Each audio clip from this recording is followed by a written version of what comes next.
In the quiet town of Maplewood, there was a man named Ned who was known for his extravagant storytelling and impressive pranks. Ned's sense of humor was notorious. He would often pull off the most elaborate tricks on his unsuspecting neighbors, who, despite knowing his reputation, always fell for his antics. One sunny afternoon, Ned decided it was time for his most ambitious prank yet.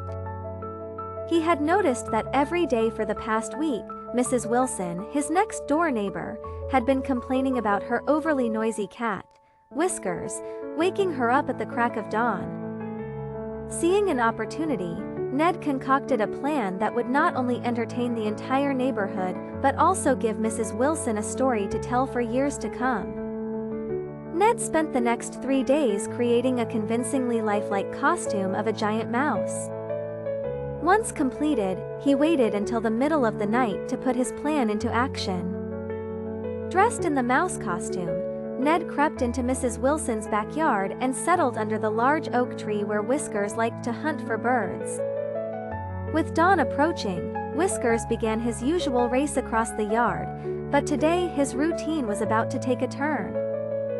As Whiskers sprinted, he froze in his tracks when he saw Ned in the mouse costume. Unsure whether to attack or retreat, Whiskers began to cautiously approach the giant mouse. Ned, trying his best to stifle his laughter, made a sudden movement causing Whiskers to leap into the air, startled.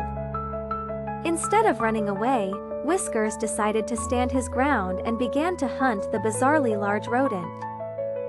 The commotion woke Mrs. Wilson, who peered out her window to witness the spectacle of her cat, Whiskers, seemingly battling a massive mouse. Bewildered, she ran outside with a broom, shouting at the top of her lungs at the oversized creature invading her yard. The neighbors, now awake from the ruckus, gathered at their windows and front porches, watching the hilarious scene unfold.